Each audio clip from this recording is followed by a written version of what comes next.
As I mentioned earlier, we had a great party earlier today down at the Thompson Center. Pardon me, sir.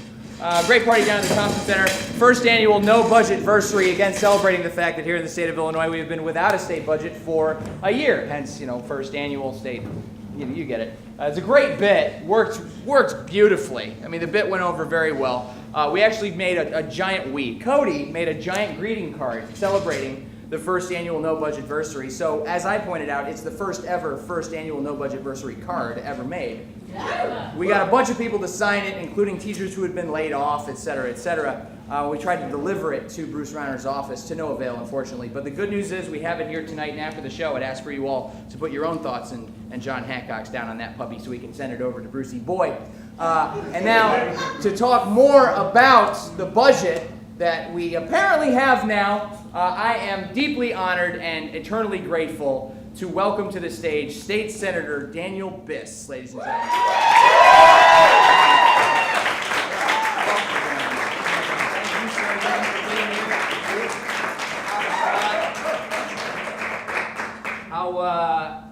How was your work week?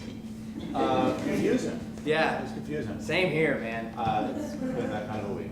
I was following along on public radio. It was tough. I'm not going to lie. It was hard to follow along. It wasn't different if you were there. Really? Equally confusing? It often is. I took as many notes as I could. A little background on you, though, sir. For those that may not be familiar with you, obviously you're currently a state senator, but your lead up to this point, if you will. So I did not expect to find myself in this position. When I was like 14 years old, like any normal 14-year-old, I totally fell in love with mathematics. And my dream job... Why are they laughing? It's a comedy show. They think everything's a joke. I got it. Yeah. So my dream job was to be a math professor, and I was lucky enough to get a job teaching at the University of Chicago. Started there in the fall of 2002, a year before, 6 months I guess, before we went to war in Iraq, and I started to have kind of a crisis of why am I locking myself in a room looking at a chalkboard full of math problems that I find really beautiful and only 6 other people in the world care about. If I may, tenure. Right? I didn't have it at that point. Fair enough, So fair enough. maybe that's a different answer to the same question, I don't know. You're right. Anyway, long story short, ran for office, found myself sitting here talking with you.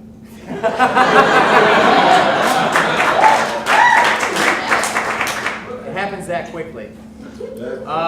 Well, I really do appreciate you being here and helping us. I guess let's just dive right in here. Yeah. You were in Springfield this week. Yep. You were working on a budget for the state of Illinois. Ish. Yeah. In a way. Can you elaborate? How long is this show? Well, we've got about 20 minutes. All right. And so... And this is the only question. Good. So Yeah, no, that's all I have. That's all I got. Awesome. So, as you said, this is like New Year's Day if you're in state government. This is the first day of the fiscal year. And so we didn't have a budget for the last fiscal year. But like a lot of government was happening anyway, some because we passed some special bills, and mostly because the courts essentially ordered certain types of spending to happen. So a lot of people didn't notice, but a lot of people noticed in a really vicious, cruel, tragic, horrible way. People who rely on homelessness services, mental health services, services for the disabled, people who are trying to attend colleges or universities. A lot wasn't happening. But to be honest, it was focused at narrow constituencies of vulnerable people who don't have a voice in politics. And so, hey, we just kept on viciously harming that population and just like allowing the state to chug on autopilot in other respects. What we did yesterday, is it yesterday or the day before? I think we're really it bad is at yesterday that. Technically still. We have about a half hour left to say that. Phenomenal. I'm going to use it well. What we did, I mean, don't clap too much. What we did Save it. We're going to need those. was to pass what we've been calling a stopgap spending plan. So it funds a lot of those services that haven't been funded. And it does it sort of for 18 months, so like sort of for the last 12 months, which are over. Right. It's already You happened. might find confusing. Passed. Right. Right. And then also sort of for the coming 6 months, which end at the end of the calendar year, which isn't the end of the fiscal year, so that's also confusing. But it's also not the full amount of money you would expect for those 18 months. For human service providers, mental health and homelessness and so forth, it's around 65% of the year and a half, but wait, 65% of a year and a half is almost exactly a year. Why did we say it that way? I don't know. For the universities, it's more like 80 or 90% of 1 year. For the schools, it's all of next year. So it's a hodgepodge of various amounts of spending for various programs. Why didn't we do it before? Well, we don't have the money for it, and we need to talk about how to find the money, which is what you do by reforming your tax code. Well, but we didn't do that. But Daniel, if I may, I mean, you just said it. You know, why couldn't we have passed a bill like this? Because we don't have the money, but we've passed what happened yesterday. We haven't you. I did it on behalf of all of you. Thank you so much, by the way. Thank you. I appreciate it. It's like we were there. But and yet why? strangely better. You're kind of right. I needed to rehearse this last night or yesterday. I have a half hour left to say that. But why couldn't you have passed what you passed yesterday a couple of months ago if we don't have the money in the first place anyway? Why couldn't you pass a similar bill before? I feel like you're asking uncomfortable questions. It's a hot seat, Daniel. Bright light. Yeah. I'm a little confused about who's even there. Are there people? I don't know. It's a laugh track. So there's no real reason. In fact, we debated at the end of May something that was like strikingly similar to this, and was panned as, you know, Mike Madigan's $7 billion out of balance, irresponsible spending plan that would drive the state to ruin. And then we like waited a month and did something really similar that all the Democrats and all the Republicans not only voted for, but are busy planning their ticker tape parades and engraving their own trophies for having passed. And Browner actually signed it yesterday evening. So what changed? Like optics and politics and pressure, right? Because here we are, happy anniversary, on the first day of the fiscal year, and closer to the time that schools are supposed to open, and more damage was being done, and people felt like, good Lord, we can't let that happen. So however irresponsible the other thing is, let's do that rather than allow the carnage to continue. What I would say is, A, the best option would be to do the responsible thing and actually reform our tax code so we have the money to pay for these things. And the second best option would have been to do the irresponsible thing a year ago and not torture homeless people for no reason for a year while waiting for this moment to happen.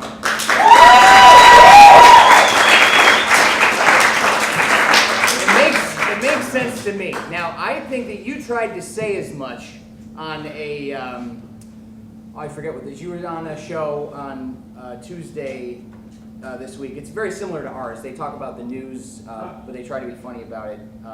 Help me out. It's the Daily Show. The Daily Show, yes. I'm not familiar, but I watch TV. Jon Stewart used to be on it. Oh, Jon, I like Jon Stewart. Yeah. Oh, okay. A lot of people watched it though. Yeah, those were the days. But you were on there, and I think you were saying very level-headed stuff. And the guy who was interviewing you, Jordan Klepper, had the audacity to say that you were a Muppet. You looked like Beaker. That's what he said. So he took what you were saying about how important it is that human services be funded and that we reform the base problems of what is happening here. But can we just real quickly show the picture of Jordan Klepper with, there's, it takes a lot of guts for that guy to say someone else looks like Beaker. But we have another image that is about the road back. Do we have that as well? The road back. Daniel Biss has a bunch of videos up online right now that explain a lot of what I'm going to just grab your coattails and ride into this tax reform stuff. But, I mean, basically, real quick to touch on the turnaround agenda first. Yes. It seems like Governor Rauner, Brucey Boy, as we call him on the show, he stopped digging in his heels and he said, hey, I'm going to give up the turnaround agenda. And all of a sudden, the referendum passed, the stopgap measure passed. Yeah. What in God's name is a turnaround agenda, and why didn't he do that before? Well, Then we have our answer, thank you. yeah, so the turnaround agenda is, so here's the situation. Bruce Rauner got elected in November of 2014. He becomes governor in the beginning of 2015, and his basic platform was Illinois is all screwed up, we're first in the nation in debt and consecutively incarcerated governors, and we need to fix things, and I'm going to shake up Springfield, I'm going to bring back Illinois, I'm very nice, my wife is a Democrat, I don't have a social agenda, it's going to be fantastic. And then he used that extremely specific platform to get elected. And then when he was inaugurated, he had to say exactly how he would shake up Springfield and bring back Illinois. And he laid out what he calls his turnaround agenda, which is a big, ambitious, aggressive document of things that are mostly about union busting. There are a few others, but it's primarily aimed at taking out unions. And by the way, I think the dude is totally sincere. I think that he really believes that what's wrong with Illinois is unions, and if you want to fix Illinois, you got to break the unions. And so that's his sincere effort at fixing Illinois. I think it's dead wrong on a lot of different levels. I'm happy to tell you why. But I don't think the premise that Illinois has problems is wrong. I think his diagnosis for what the problems are is wrong, and his prescription for how to fix them is even wronger. And so the question that I would say we have to address, if we agree that Illinois has problems but don't agree with his solutions, is what are our solutions? And so what I've begun trying to do at this website, the roadbackillinois.com, which actually I guess it's roadbackillinois.com, and all the letters matter in URLs, so don't type a the. It's the only road back Illinois that comes up. Thank God. Yes. And maybe I should go and reserve the roadbackillinois.com for anybody here that's the point is the turnaround agenda doesn't come up when you put in the road back. So what I'm trying to do is lay out some thoughts about what is a reform agenda that would address the real problems we face as a state and would be consistent with the progressive values that not only I have, but I think the majority of Illinois residents have as well.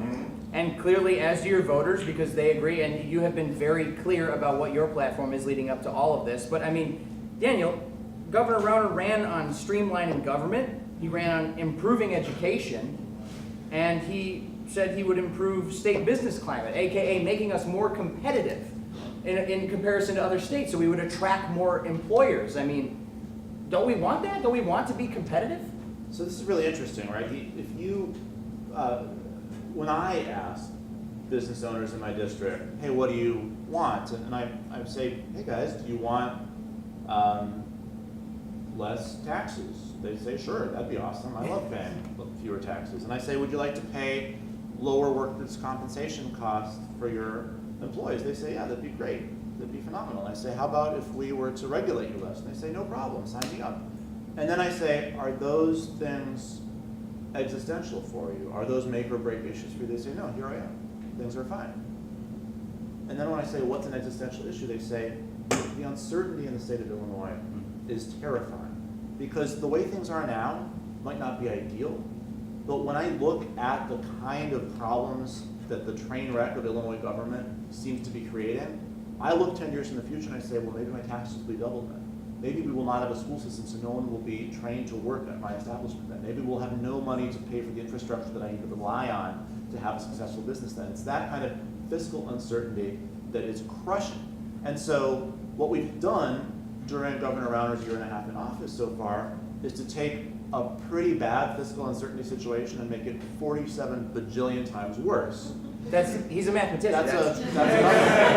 It's a really big number. Yes. It's a lot more than 46 bajillion, for example. Right. And but his philosophy about what makes us business friendly, what makes us competitive, is very specific. His philosophy is this. He says, we need to be competitive when it comes to having low wages, so that a corporation that's scouring the globe looking for the best place to pay the least amount for employees will say, nah, South Carolina's all right, places in Southeast Asia look good, but Illinois is even better, even cheaper.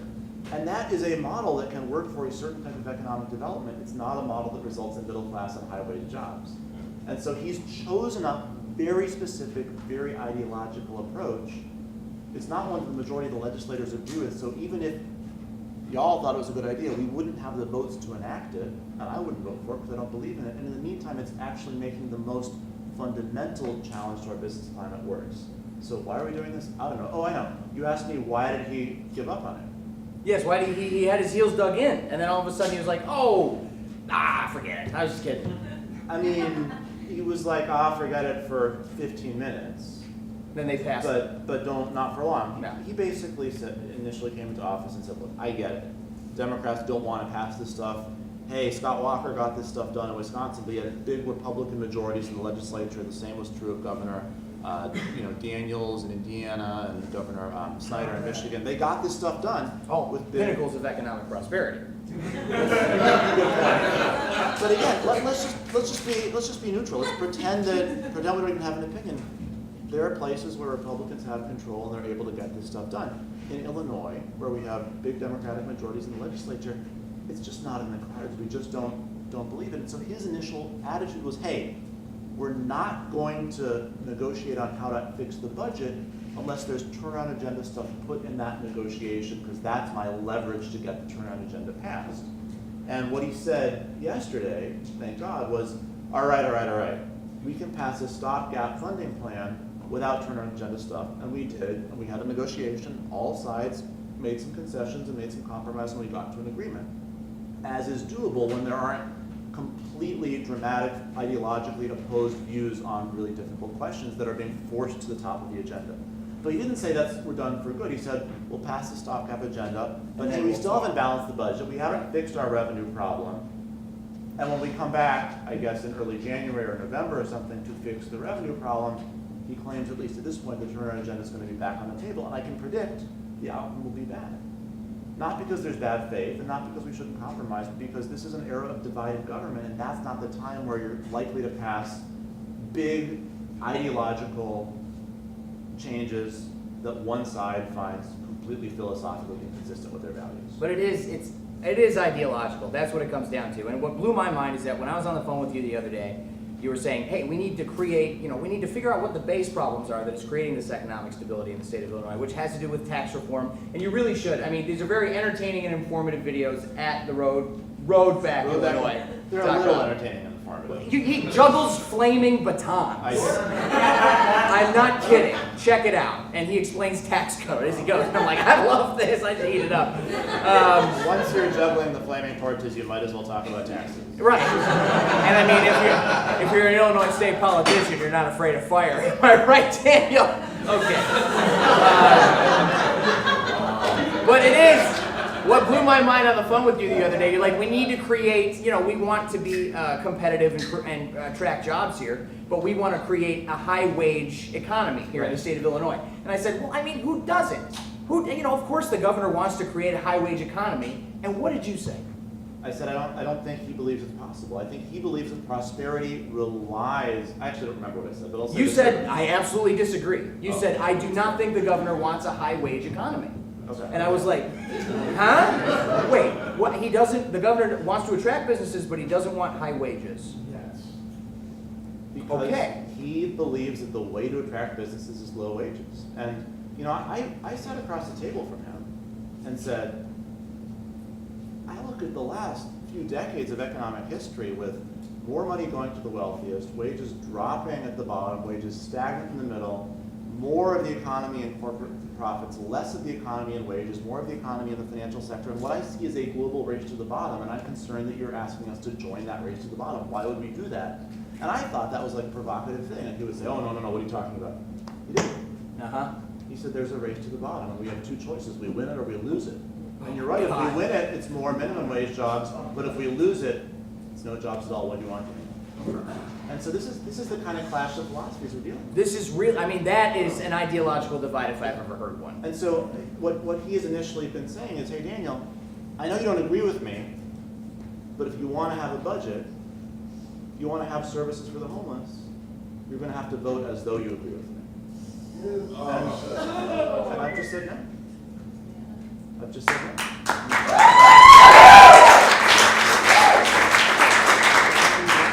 I think we could use more elected officials voting on their, with conscience. That's it. Conscience. I should get one of those. But there are very simple things that stand out in Illinois state constitution, like stuff about taxes, and we're not going to have time to get to everything. But the three big parts of the road back that you outlined is that we need to retool our economy, we need to fix anomalies, and reform corruption. The jet thing.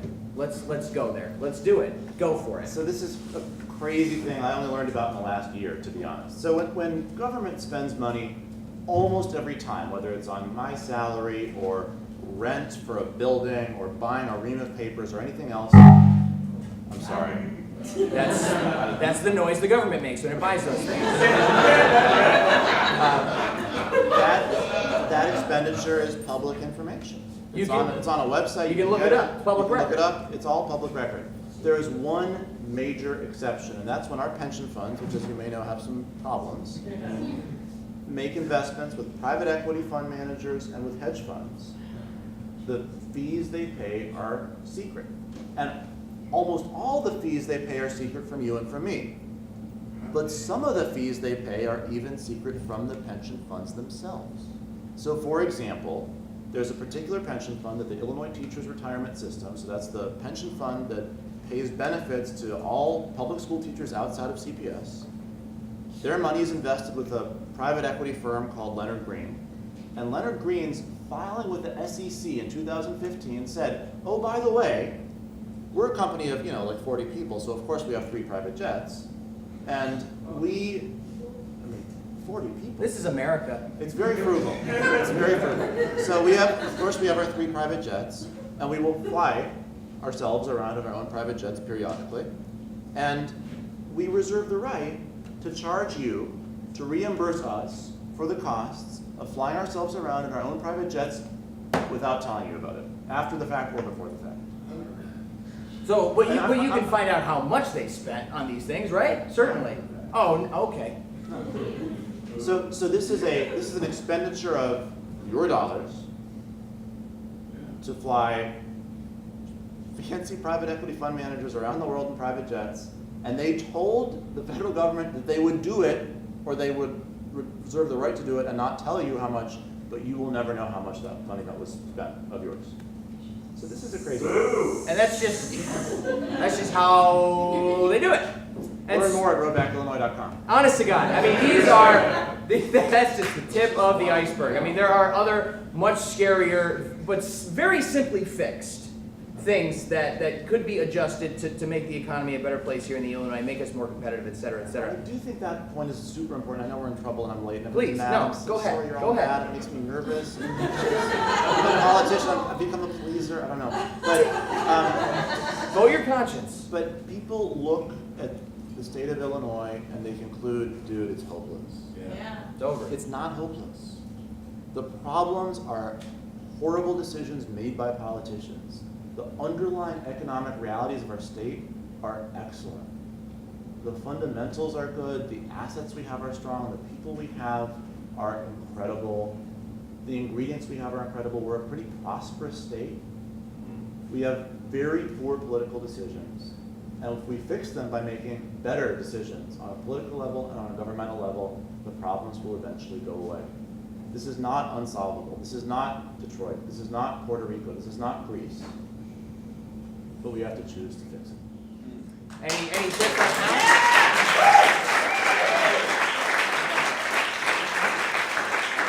I think that a good way to do that is probably contacting your elected officials. I hear they like that. Love it. They like that. Okay, great. As long as you use Twitter only. Okay, great. I will get an account. But also, just to wrap up, and we do have to wrap up, and I want to thank you, honest to God, for being here, because honestly, guys, I think you could look around the country and even the state of Illinois and find few more level-headed and pragmatic and practical people working in government than Daniel Biss. Just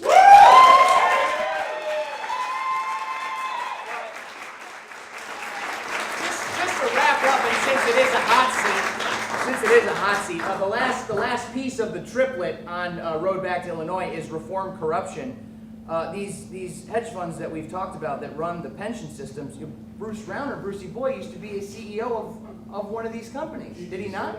Is that GTCR? They used to run the teachers' pensions funds, of which we don't have any more teachers' pension funds, do we? So is that corruption? Is that a conflict of interest? Well, I do think when he donated $300,000 to a governor of Pennsylvania and then did business investing their pension money, that shows you that there's probably decisions being made here in ways that aren't just about what's best for the teachers and what's best for the taxpayer. That's what gets us in trouble. It's ideological. But ladies and gentlemen, contact your elected representatives, and please give it up one more time for State Senator Daniel.